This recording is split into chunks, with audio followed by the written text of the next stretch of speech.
2024 ജനുവരി 5 സന്ദേശ് ഖാലി north 24 പർഗണാസ് ജില്ല പശ്ചിമ ബംഗാൾ.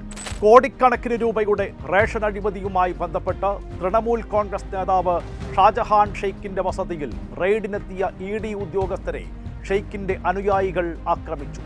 അവരുടെ വാഹനങ്ങൾ തകർത്തു. അക്രമത്തിൽ 3 ഉദ്യോഗസ്ഥർക്ക് പരിക്കേറ്റു. പരിശോധനയ്ക്കെത്തിയ ED സംഘം ജീവനും കൊണ്ടോടി രക്ഷപ്പെട്ടു. ആരാണ് ഷാജഹാൻ ഷെയ്ഖ്? സന്ദേശ് ഖാലിയുടെ കിരീടം വയ്ക്കാത്ത രാജാവ്, ഭായ് എന്ന് വിളിക്കപ്പെടുന്ന 42-കാരൻ. ഇഷ്ടികച്ചൂളയിൽ യൂണിയൻ നേതാവായി തുടക്കം. ആദ്യം CPM-ൽ, പിന്നീട് തൃണമൂൽ കോൺഗ്രസിലേക്ക്. നിലവിൽ ജില്ലാ പരിഷത്ത് അംഗം, തൃണമൂൽ കോൺഗ്രസ് യൂണിറ്റ് പ്രസിഡന്റ്. ജില്ലയിൽ മത്സ്യബന്ധനത്തിന്റെ ചുമതല വഹിക്കുന്ന മത്സ്യകർമ്മദാക്ഷ്യ എന്ന പദവിയും ഷാജഹാൻ ഷെയ്ഖിന് സ്വന്തം. തീരമേഖല പൂർണ്ണമായും ഷെയ്ഖിന്റെ നിയന്ത്രണത്തിൽ. സന്ദേശ് ഖാലിയുടെ പോലീസും കോടതിയും ഷെയ്ഖ് തന്നെ. അവിടേക്കാണ് EDയുടെ വരവ്. ED സംഘത്തെ അടിച്ചോടിച്ചെങ്കിലും സംഭവത്തിന് ശേഷം ചരിത്രത്തിലാദ്യമായി ഷാജഹാൻ ഷെയ്ഖിനെതിരെ പ്രദേശത്ത് ജനരോഷമുയർന്നു.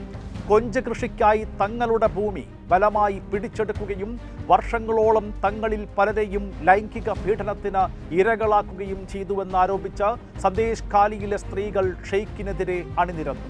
സുന്ദരികളായ പെൺകുട്ടികളെ കണ്ടെത്താൻ ഷെയ്ഖും കൂട്ടാളികളും ചേർന്ന് വീടുകൾ തോറും സർവേ നടത്തും.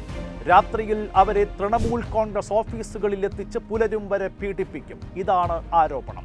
ഷെയ്ഖിന്റെ അറസ്റ്റ് ആവശ്യപ്പെട്ട് സ്ത്രീകൾ തെരുവിലിറങ്ങിയതോടെ നേരിടാൻ TMC പ്രവർത്തകരും രംഗത്തെത്തി. സംഘർഷം കടുത്തു. ഇതിനിടയിൽ ഷെയ്ഖ് ഒളിവിൽ പോയി.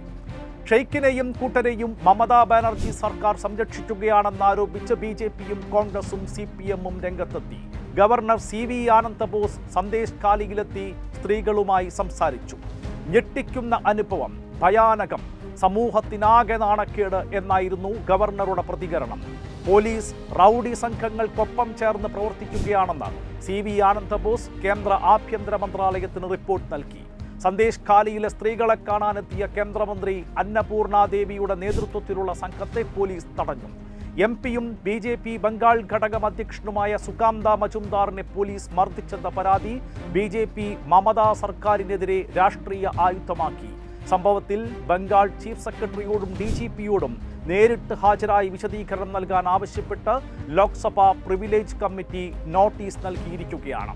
അക്രമികളെ സംരക്ഷിച്ച മമതാ സർക്കാർ വിഷയം രാഷ്ട്രീയമായി മുതലെടുത്ത് മമതയെ പൂട്ടാൻ BJP. ഇതിനിടയിൽ നീതി തേടി സന്ദേശ് ഖാലിയിലെ സ്ത്രീകൾ.